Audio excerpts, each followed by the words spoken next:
Namo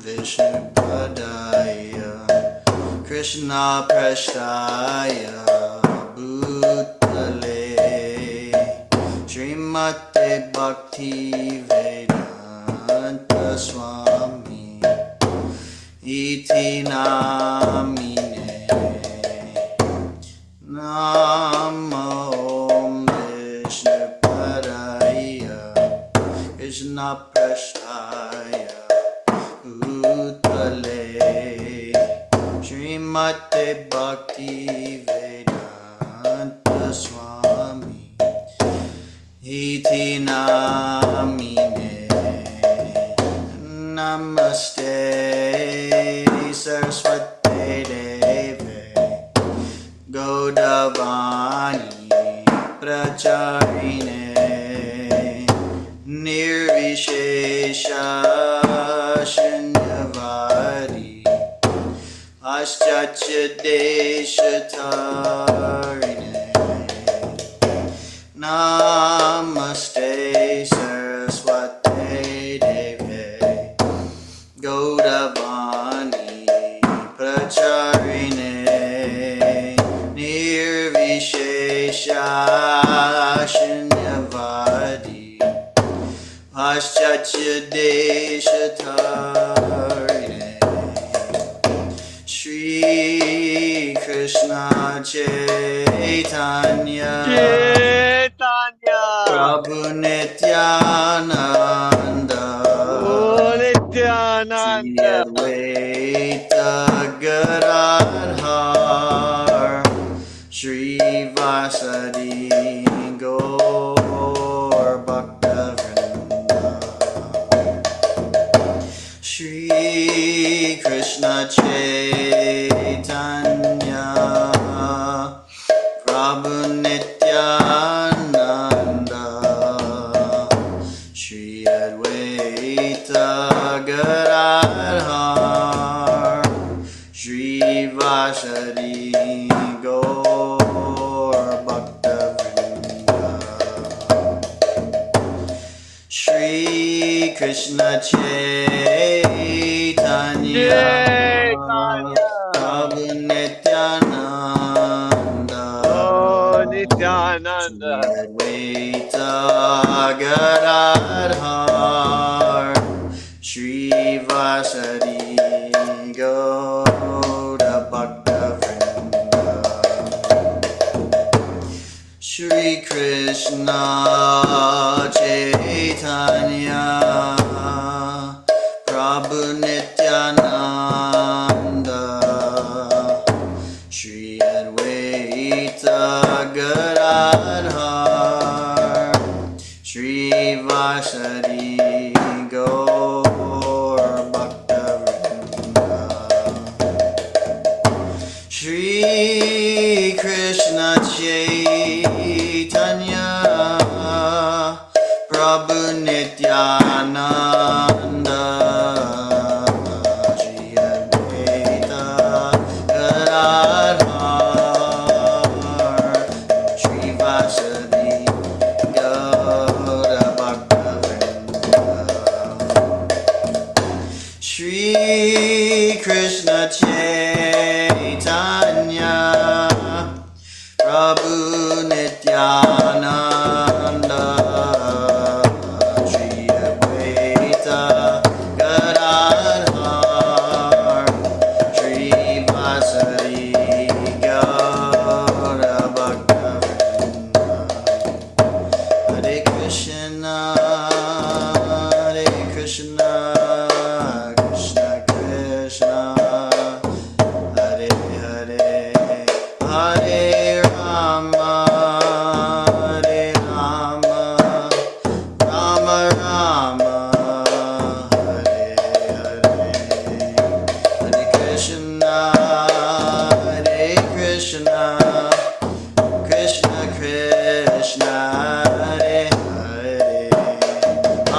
Hare Hare Rama Hare Rama Rama Rama Hare Hare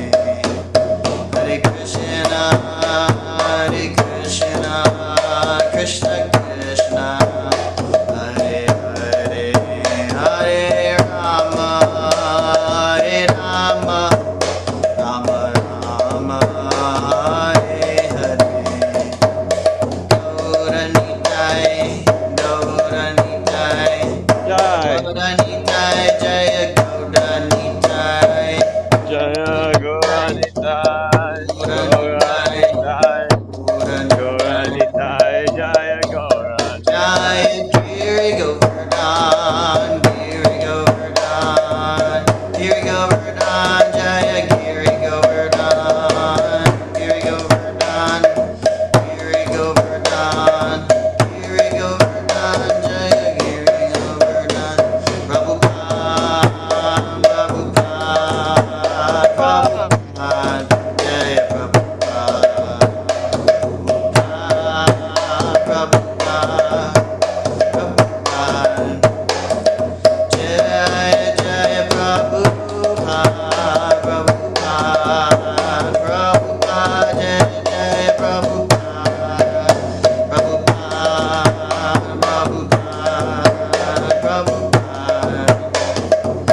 Nitai Gaura Hari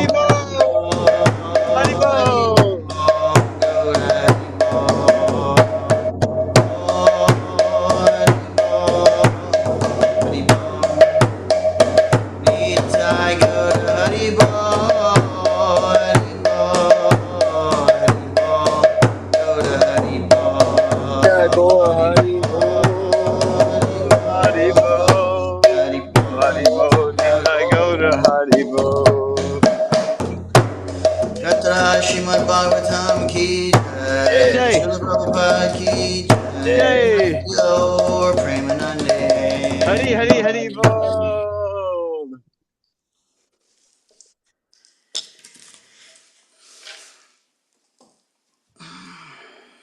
Hare Krishna.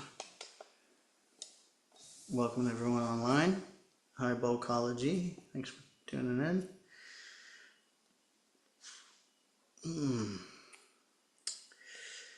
Okay, we're starting Canto 1, Chapter 4 today. The appearance of Sri Narada.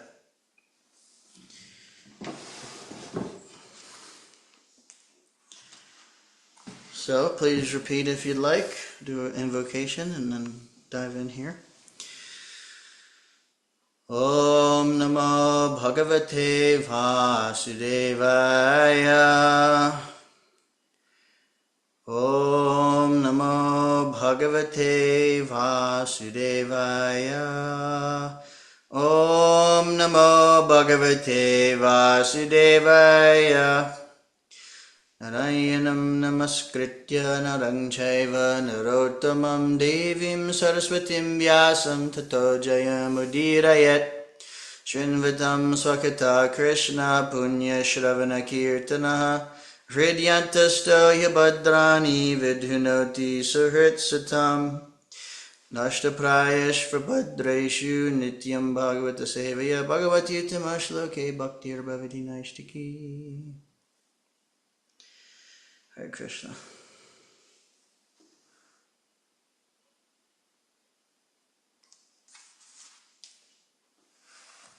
All right, chapter 4, text 1, the appearance of Sri Narada.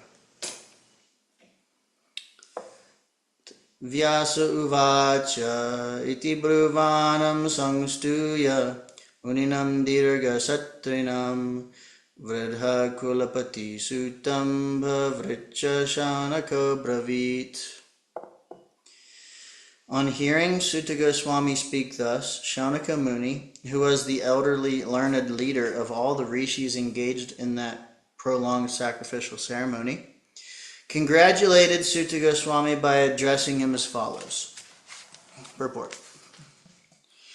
In a meeting of learned men, when there are congratulations or addresses for the speaker, The qualifications of the congratulator should be as follows.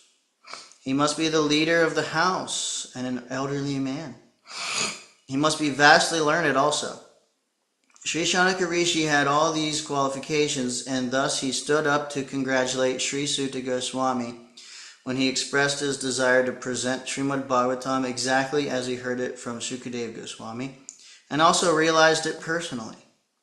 Personal realization does not mean that one should, out of vanity, attempt to show one's own learning by trying to surpass the previous acharya. He must have full confidence in the previous acharya, and at the same time he must realize the subject matter so nicely that he can present the matter for the particular circumstances in a suitable manner. The original purpose of the text must be maintained. No obscure meaning should be screwed out of it, yet it should be presented in an interesting manner for the understanding of the audience. This is called realization. The leader of the assembly, Shaunaka, could estimate the value of the speaker, Sri Suta Goswami, simply by his uttering yatadi tam and yatamati, and therefore he was very glad to congratulate him in ecstasy. No learned man should be willing to hear a person who does not represent the original acharya. So the speaker and the audience were bona fide in this meeting where Bhagavatam was being recited for the second time. That should be the standard of recitation of Bhagavatam, so that the real purpose can be served without difficulty. Unless this situation is created, Bhagavatam recitation for extraneous purposes is useless labor, both for the speaker and for the audience. Shaunaka vacha sutta sutta mahabhaga varano varitam vara katam bhagavatim punyam yaraha bhagavan chukaha. Shaunaka said, O Suta Goswami, you are the most fortunate and respected of all those who can speak and recite. Please relate the pious message of Srimad Bhagavatam, which was spoken by the great and powerful sage Shukadeva Goswami. Purport. Suta Goswami is twice addressed herein by Shaunaka Goswami out of great joy because he and the members of the assembly were eager to hear the text of Bhagavatam uttered by Shukadeva Goswami. They were not interested in hearing it from a bogus person who would interpret his own way to suit his own purpose. Generally, the so-called Bhagavatam reciters are either professional readers or so-called learned impersonalists who cannot enter into the transcendental personal activities of the Supreme Person. Such impersonalists twist some meanings out of Bhagavatam to suit and support impersonalist views, and the professional readers at once go to the 10th canto to misexplain the most confidential part of the Lord's pastimes. Neither of these reciters are bona fide persons to recite Bhagavatam. Only one who is prepared to present Bhagavatam in the light of Shukadeva Goswami, and only those who are prepared to hear Shukadeva Goswami and his representative are bona fide participants in the transcendental discussion of Srimad Bhagavatam. Kasmin yuge pravritteyam staneva kena hetuna kuta sanchodita Krishna kritavan sanghitam munihi. In what period and at what place was this first begun, and why was this taken up? From where did Krishna Dvaipayana Vyas, the great sage, get the inspiration to compile this literature? Purport. Because Srimad Bhagavatam is the special contribution of Srila Vyasadeva, there are so many inquiries by the learned Shaunaka Muni. It was known to them that Srila Vyasadeva had already explained the text of the Vedas in various ways, up to the Mahabharata, for the understanding of less intelligent women, Shudras, and fallen members of the family of twice-born men.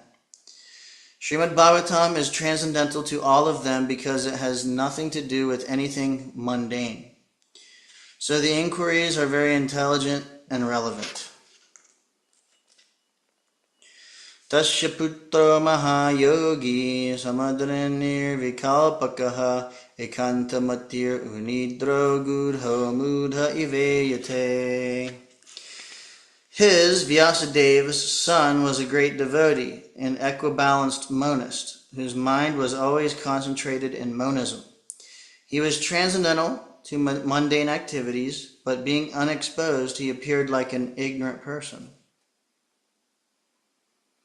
Purport: Srila Shukadeva Goswami was a liberated soul, and thus he remained always alert not to be trapped by the illusory energy. In the Bhagavad Gita, this alertness is very lucidly explained. The liberated soul and the conditioned soul have different engagements. The liberated soul is always engaged in the progressive path of spiritual attainment, which is something like a dream for the conditioned soul. The conditioned soul cannot imagine the actual engagements of the liberated soul. While the conditioned soul thus dreams about spiritual engagements, the liberated soul is awake. Similarly, the engagement of a conditioned soul appears to be a dream for the liberated soul. A conditioned soul and a liberated soul may apparently be on the same platform, but factually they are differently engaged, and their attention is always alert, either in sense enjoyment or in self-realization. The conditioned soul is absorbed in matter, whereas the liberated soul is completely indifferent to matter.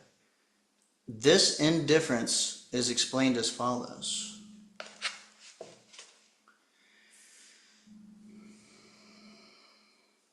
Drisvanuyantam risham atmajam apyanagnam devyo hriyabharidadhurna sutasya chitram tadviksha prachchati manau jagadustavasti Shripam Badana Tusutasya Vivikta Drishtahe. While Sri Vyasadeva was following his son, beautiful young damsels who were bathing naked covered their bodies with cloth, although Sri Vyasadeva himself was not naked. But they had not done so when his son had passed. The sage inquired about this, and the young ladies replied that his son was purified, and when looking at them made no distinction between male and female. But the sage made such distinctions. Purport: in the Bhagavad Gita 5.18 it is said that a learned sage looks equally on a learned and gentle Brahmin, a Chandala, dog-eater, a dog, or a cow, due to his spiritual vision. Srila Shukadeva Goswami attained that stage, thus he did not see a male or female. He saw all living entities in different dress.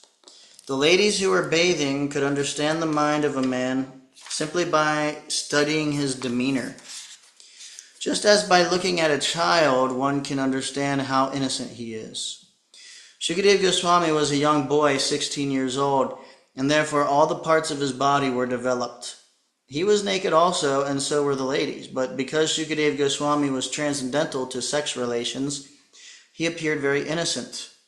The ladies, by their special qualifications, could sense this at once, and therefore they were not very concerned about him. But when his father passed, the ladies quickly dressed. The ladies were exactly like his children or grandchildren, yet they reacted to the presence of Vyasadeva according to the social custom, because Srila Vyasadeva played the part of a householder. A householder has to distinguish between a male and female, otherwise he cannot be a householder. One should, therefore, attempt to know the distinction between body and soul without any attachment for male and female. As long as such distinction is there, one should not try to become a sannyasi like Shukadeva Goswami. At least theoretically, one must be convinced that a living entity is neither male nor female. The outward dress is made of matter by material nature to attract the opposite sex, and thus keep one entangled in material existence. A liberated soul is above this perverted distinction. He does not distinguish between one living being and another. For him, they are all one and the same spirit. The perfection of this spiritual vision is the liberated stage, and Srila Shukadeva Goswami attained that stage. Srila Vyasadeva was also in the transcendental stage, but because he was in the householder's life, he did not pretend to be a liberated soul as a matter of custom. Text 6. Katama lakshita paurai samprapta kuru jangalan unmata mukha jadavad vicharanga jasahvaye. How was he, Srila Shukadeva, the son of Vyas, recognized by the citizens when he entered the city of Hastinapur, now Delhi. After wandering in the provinces of Kuru and Jangal, appearing like a madman, dumb and retarded. Purport. The present city of Delhi was formerly known as Hastinapur, because it was first established by King Husti. Goswami Shukadev, after leaving his paternal home, was roaming like a madman, and therefore it was very difficult for the citizens to recognize him in his exalted position. The sage is not, therefore, recognized by sight, but by hearing. One should approach a sadhu or great sage not to see, but to hear him. If one is not prepared to hear the words of a sadhu, there is no profit. Shukadev Goswami was a sadhu who could speak on the transcendental activities of the Lord. He did not satisfy the whims of ordinary citizens. He was recognized when he spoke on the subject of Bhagavatam, and he never attempted jugglery like a magician. Outwardly, he appeared to be a retarded, dumb madman, but in fact, he was the most elevated transcendental personality. Katamba Pandaveyasya Rajarishir Muninasaha Samvada Samabhuttata Yatraisha Satvati Shrutihi. How did it so happen that King Parikshit met this great sage, making it possible for this great transcendental essence of the Vedas, Bhagavatam, to be sung to him? Purport. Srimad Bhagavatam is stated here as the essence of the Vedas. It is not an imaginary story as it is sometimes considered by unauthorized men. It is also called Shuka Sanghita, or the Vedic hymn spoken by Sri Shukadev Goswami, the great liberated sage. Sagodahana matram hi griheshu grihamedinam avekshate mahabhagas tirti korvangstadashramam. He, Sukadeva Goswami, was accustomed to stay at the door of a householder only long enough for a cow to be milked, and he did this just to sanctify the residence. Purport. Sukadeva Goswami met Emperor Parikshit and explained the text of Srimad Bhagavatam. He was not accustomed to stay at any householder's residence for more than half an hour at the time of milking a cow, the cow. And he would just take alms from the fortunate householder. That was to sanctify the residence by his auspicious presence. Therefore, Sukadeva Goswami is an ideal preacher established in the transcendental position. From his activities, those who are in the renounced order of life and dedicated to the mission of preaching the message of Godhead should learn that they have no business with householders save and except to enlighten them in transcendental knowledge. Such asking for alms from the householder should be for the purpose of sanctifying his home. One who is in the renounced order of life should not be allured by the glamour of the householder's worldly possessions and thus become subservient to worldly men. For one who is in the renounced order of life, this is much more dangerous than drinking poison and committing suicide. Abhimanyu sitam zuta prahor bhagavatotamam tasya janma mahascharyam karmani chagranihinaha. It is said that Maharaj Parikshit is a great first-class devotee of the Lord and that his birth and activities are all wonderful. Please tell us about him. Purport. The birth of Maharaj Parikshit is wonderful because in the womb of his mother he was protected by the personality of Godhead, Sri Krishna. His activities are also wonderful because he chastised Kali, who was attempting to kill a cow. To kill cows means to end human civilization. He wanted to protect the cow from being killed by the great representative of sin. His death is also wonderful because he got previous notice of his death, which is wonderful for any mortal being. And thus he prepared himself for passing away by sitting down on the bank of the Ganges and hearing the transcendental activities of the Lord. During all the days he heard Bhagavatam, he did not take food or drink, nor did he sleep a moment. So everything about him is wonderful, and his activities are worth hearing attentively. Desire is expressed herein to hear about him in detail. Sasamrakasya vahito Pandunam Manavardanaha Prayopavishta Gangayam Nadrityadiratriyam. He was a great emperor and possessed all the opulences of his acquired kingdom. He was so exalted that he was increasing the prestige of the Pandu dynasty. Why did he give up everything to sit down on the bank of the Ganges and fast until death? Purport. Maharaj Parikshit was the emperor of the world and all the seas and oceans, and he did not have to take the trouble to acquire such a kingdom by his own effort. He inherited it from his grandfathers, Maharaj, Yudhishthira, and brothers. Besides that, he was doing well in the administration and was worthy of the good names of his forefathers. Consequently, there was nothing undesirable in his opulence and administration. Then why should he give up all these favorable circumstances and sit down on the bank of the Ganges, fasting till death? This is astonishing, and therefore all were eager to know the cause. Amanti yat pada naketamatmana shivaya hani yadanani shatravaha katam savira shriyamangadustyajam yuvaisatutshrastumaho. He was such a great emperor that all his enemies would come and bow down at his feet and surrender all their wealth for their own benefit. He was full of youth and strength, and he possessed insuperable kingly opulences. Why did he want to give up everything, including his life? Purport.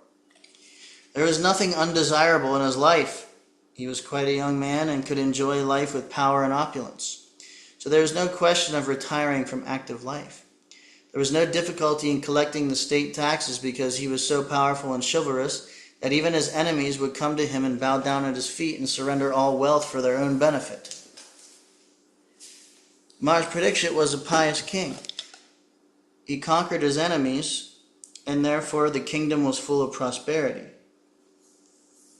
There was enough milk, grains, and metals, and all the rivers and mountains were full of potency. So materially, everything was satisfactory. Therefore, there was no question of untimely giving up his kingdom and life. The sages were eager to hear about all this. Shivaya lokasya bhavaya bhutaye ya uttama shloka parayana janaha jivanti natmartama parashrayam mumocha nirvidya kuta kalevaram. Those who are devoted to the cause of the personality of Godhead live only for the welfare, development, and happiness of others. They do not live for any selfish interest. So even though the emperor, Parikshit, was free from all attachment to worldly possessions, how could he give up his mortal body, which was shelter for others? Purport. Maharaj Parikshit was an ideal king and householder because he was a devotee of the personality of Godhead. A devotee of the Lord automatically has all good qualifications, and the emperor was a typical example of this. Personally, he had no attachment for all the worldly opulences in his possession. But since he was king for the all-around welfare of his citizens, he was always busy in the welfare work of the public, and not only for this life, but also for the next. He would not allow slaughterhouses or killing of cows. He was not a foolish and partial administrator who would arrange for the protection of one living being and allow another to be killed. Because he was a devotee of the Lord, he knew perfectly well how to conduct his administration for everyone's happiness, men, animals, plants, and all living creatures. He was not selfishly interested. Selfishness is neither self-centered or self-extended. Selfishness is either self-centered or self-extended. He was neither. His interest was to please the Supreme Truth, personality of Godhead. The king is the representative of the Supreme Lord, and therefore the king's interest must be identical with that of the Supreme Lord. The Supreme Lord wants all living beings to be obedient to him and thereby become happy. Therefore the king's interest is to guide all subjects back to the kingdom of God. Hence, the activities of the citizens should be so coordinated that they can, at the end, go back home, back to Godhead. Under the administration of a representative king, the kingdom is full of opulence. At that time, human beings need not eat animals.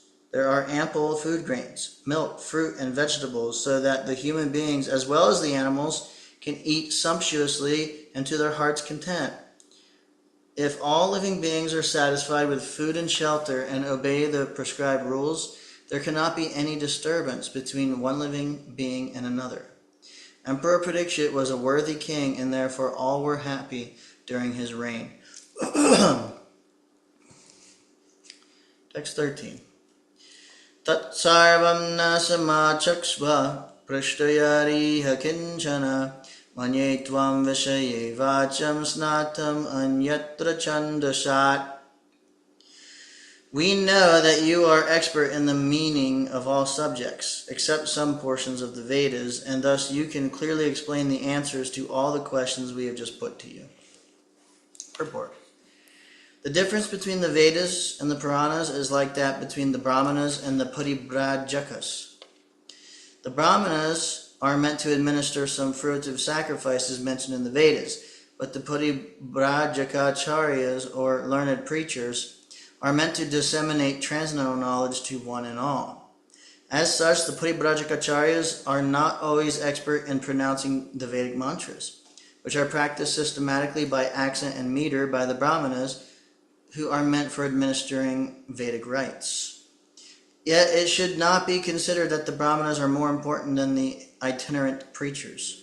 They are one and different simultaneously because they are meant for the same end in different ways. There's no difference also between the Vedic mantras and what is explained in the Puranas and Itihasa. According to Srila Jiva Goswami, it is mentioned in the Madhyandina Shruti that all the Vedas, namely the Sama, Atharva, Rig, Yajur, Puranas, Itihasas, Upanishads, and so on, are emanations from the breathing of the Supreme Being. The only difference is that the Vedic mantras are mostly begun with Pranava Omkar, and it requires some training to practice the metric pronunciation of the Vedic mantras. But that does not mean that Srimad Bhagavatam is of less importance than the Vedic mantras. On the contrary, it is the ripened fruit of all the Vedas, as stated before. Besides that, the most perfectly liberated soul, Srila Shukadeva Goswami, is absorbed in the studies of the Bhagavatam, although he is already self-realized.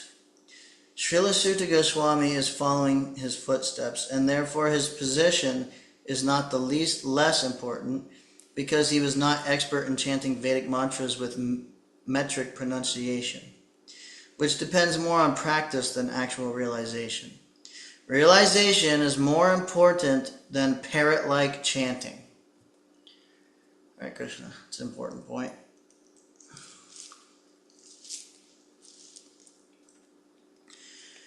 Sutuvacha dvapare samanuprapte tritiye yuga paryaye jata parasharad yogi vasavyam kalaya hare.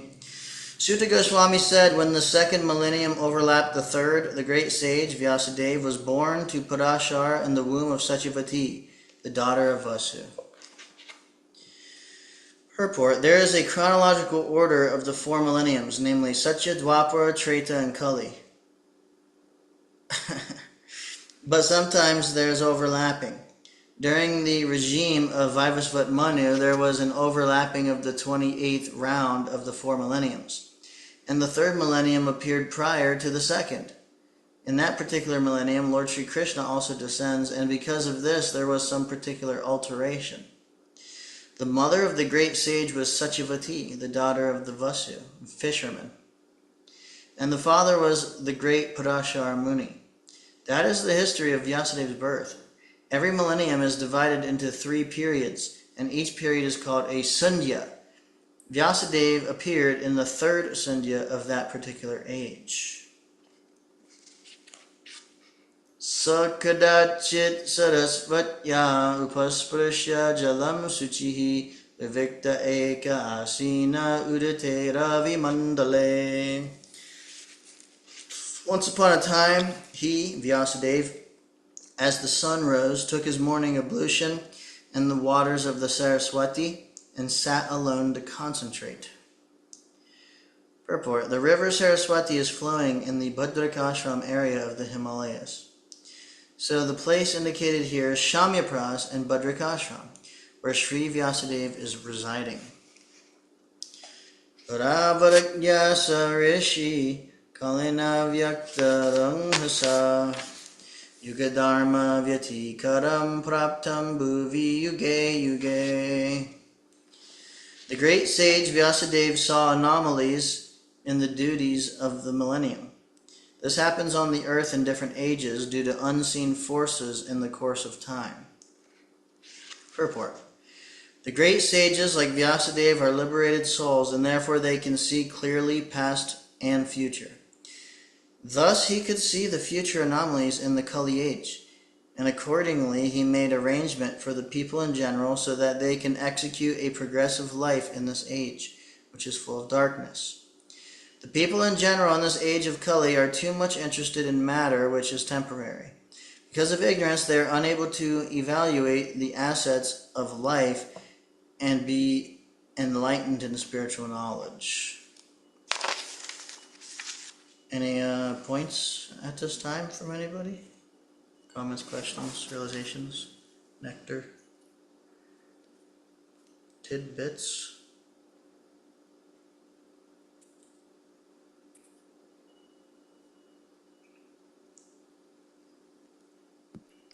Simply grateful to hear Prabhuji. Jay. So many things are resonating with all of that. So really grateful, hitting the nail on the head. So thank you. Jai. Yeah. Thank you, Babaji. Yeah, nice to hear about this, the great sages, Goswamis. Okay, well, I won't deprive you of any more nectar flow for any longer. Text 17 and 18. Bhaktikanam cha bhavanam shaktirasham cha tatkritam ashraddadhana nishatvan dormedhan hrashita yushaha Durvagangscha janan viksha munir divyena chakshusha sarvavana varna shramanam yad dadya hitam amogadrik. The great sage who is fully equipped in knowledge could see through his transcendental vision the deterioration of everything material due to the influence of the age. He could also see that the faithless people in general would be reduced in duration of life and would be impatient due to lack of goodness. Thus he contemplated for the welfare of men in all statuses and orders of life. Purport. This is Vyasadeva we're hearing about. The unmanifested forces of time are so powerful that they reduce all matter to oblivion in due course. In Kali Yuga, the last millennium of a round of 4 millenniums, the power of all material objects deteriorates by the influence of time. In this age, the duration of the material body of the people in general is much reduced, and so is the memory. The action of matter has also not so much incentive. The land does not produce food grains in the same proportions as it did in other ages. The cow does not give as much milk as it used to give formerly. The production of vegetables and fruits is less than before. As such, all living beings, both men and animals, do not have sumptuous, nourishing food. Due to want of so many necessities of life, naturally the duration of life is reduced. The memory is short, intelligence is meager, mutual dealings are full of hypocrisy, and so on. The great sage Vyasadeva could see this by his transcendental vision. As an astrologer can see the future fate of a man, or an astronomer can foretell the solar and lunar eclipses. Those liberated souls can see through the scriptures. Those liberated souls who can see through the scriptures can foretell the future of all mankind. They can see this due to their sharp vision of spiritual attainment. And all such transcendentalists who are naturally devotees of the Lord are always eager to render welfare service to the people in general. They are the real friends of the people in general, not the so-called public leaders who are unable to see what is going to happen 5 minutes ahead. In this age, the people in general, as well as their so-called leaders, are all unlucky fellows, faithless in spiritual knowledge and influenced by the age of Kali. They are always disturbed by various diseases.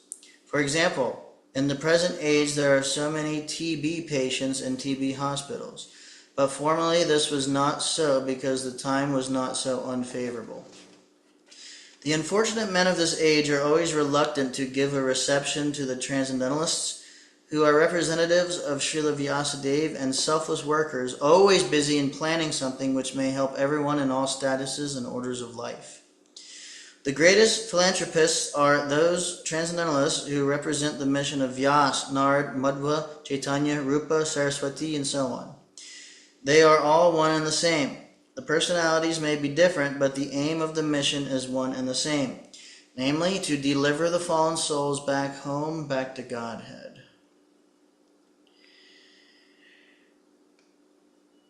Chaturhotram karma shudam prajanam vikshya vaidakam vyadadhad yagya santatyai vidam ekam chaturvidam.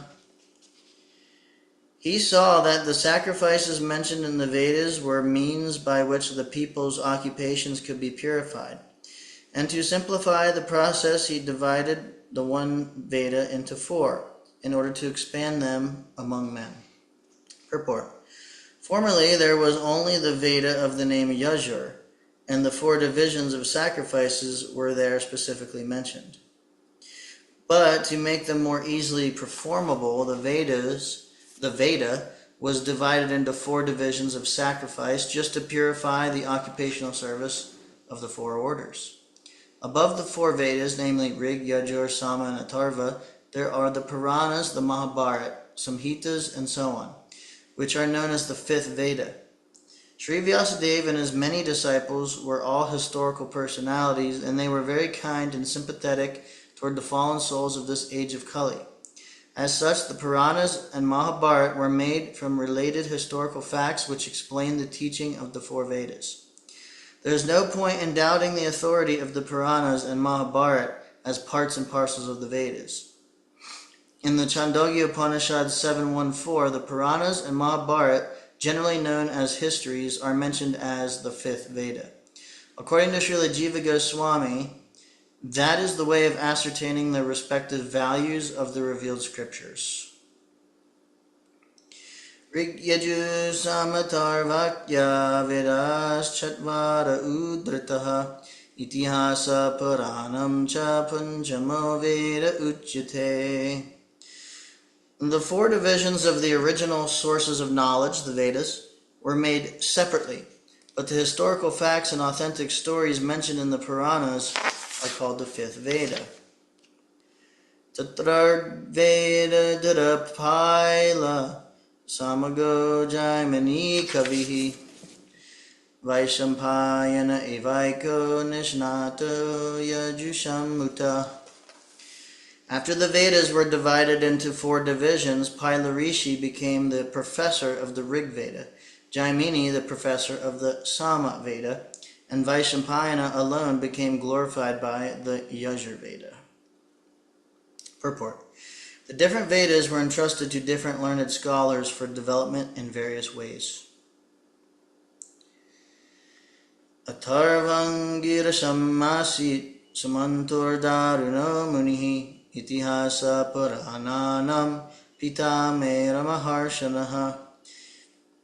The Sumantu Muni Angira, who was very devotedly engaged, was entrusted with the Atharva Veda, and my father, Ramaharshan, was entrusted with the Puranas and historical records.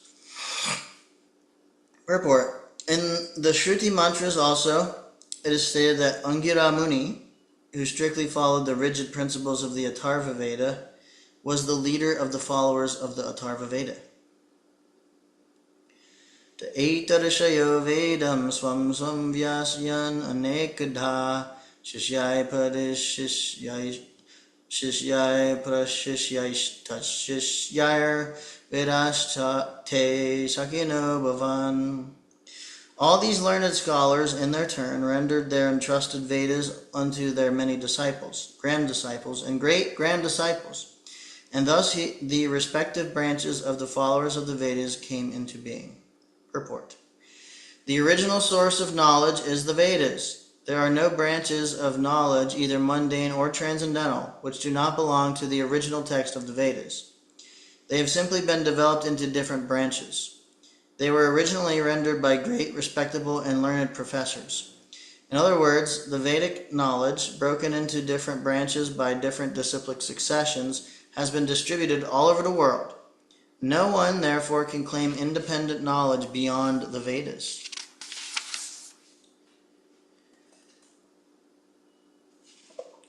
Ta'eva Veda Dormedhar Daryante Purushar Yata Evam Chakara Bhagavan Vyasa Kripanavatsalah. Thus the great sage Vyasadeva, who is very kind to the ignorant masses, edited the Vedas so they might be assimilated by less intellectual men. Purport. The Veda is one, and the reasons for its divisions in many parts are explained herewith. The seed of all knowledge, or the Veda, is not a subject matter which can easily be understood by ordinary man.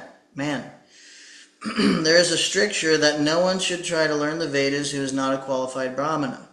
This stricture has been wrongly interpreted in so many ways. A class of men who claim Brahminical qualifications simply by their birthright in the family of a Brahmin claim that the study of the Vedas is a monopoly of the Brahmin caste only. Another section of the people take this as an injustice to members of other castes who do not happen to take birth in a Brahmin family. But both of them are misguided. The Vedas are subjects which had to be explained even to Brahmaji by the Supreme Lord. Therefore, the subject matter is understood by persons with exceptional qualities of goodness. Persons who are in the modes of passion and ignorance are unable to understand the subject matter of the Vedas. The ultimate goal of Vedic knowledge is Sri Krishna, the personality of Godhead. This personality is very rarely understood by those who are in the modes of passion and ignorance. In the Satya Yuga, everyone was situated in the mode of goodness. Gradually, the mode of goodness declined during the Treta and Dwapara Yugas, and the general mass of people became corrupt. In the present age, the mode of goodness is almost nil.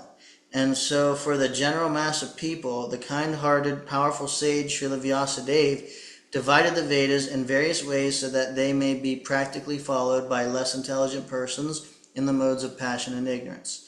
It is explained in the next shloka as follows.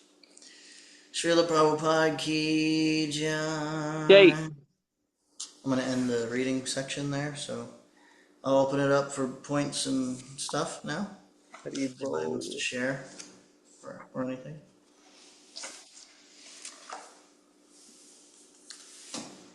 Yep, sometimes it's nice just to hear. There's actually a lot in there that we heard. We're hearing about Sutta Goswami and Shukadeva Goswami and then the father of Shukadeva Goswami and then his parents, and so it's actually very nice. Yeah, just by hearing a little bit, we can have we can deepen our relationship with these individuals. Like, for example, Srila Vyasadeva. We're hearing all about his mood and the introduction or the compilation of the Vedic knowledge, especially for this age. He's taking pity on all of us, Kali Yuga denizens, and how nice it's. We can be very grateful to him for for Krishna consciousness at all, in any amount. One might hear this and you can get a picture of Vyasadeva and put it on your wall or on the background of your phone or something, and you can remember him. And uh, you know, actually by meditating and appreciation for what he's done in the mood, and with the aspiration to serve in his mood, because we actually heard in the first chapter that, this is why we go to the temple and there's a Vyasa sun. It's the seat of Vyasadeva.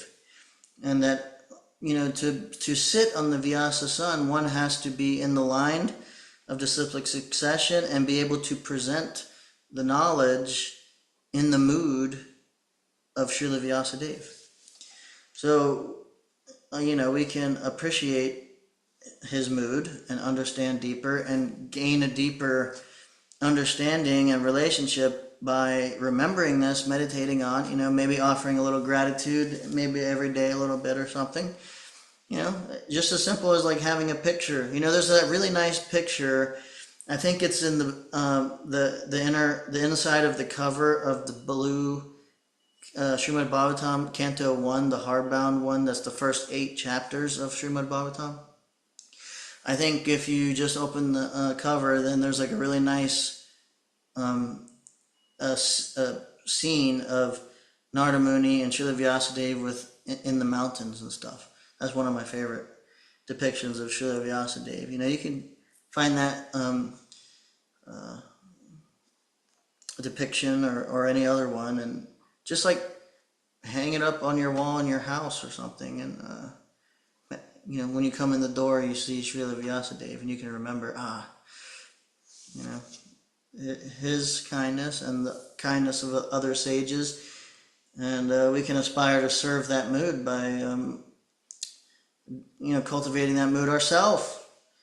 Maybe you have like a little bookshelf, and then Srila Vyasadeva on the wall right above it, and you can remember, his kindness. Here, let me take some kindness on some living entities, and I'm gonna take a few books with me out to the grocery store, and maybe I'll meet somebody who wants a book or something. And then by doing that, in that mood of devotion and gratitude, then we can greatly, unlimitedly deepen our meditation and relationship with our parampara, and specifically with individuals that we hear about. So anyway, Hare Krishna. It was just a thought there. Any points or anything from anybody?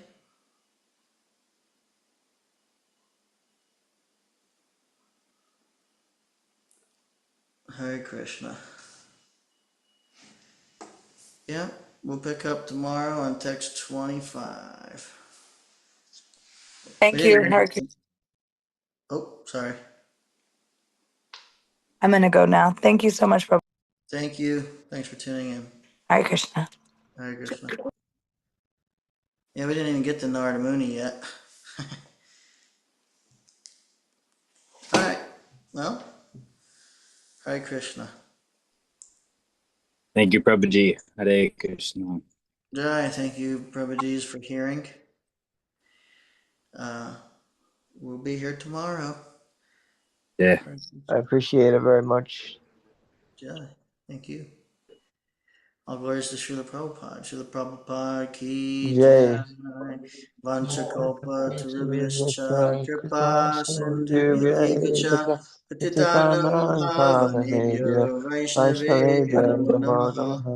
Anantakoti Vaishnav Vrinda ki jai. Jai. Yay. All right, Prabhuji's, have a good evening. Yes.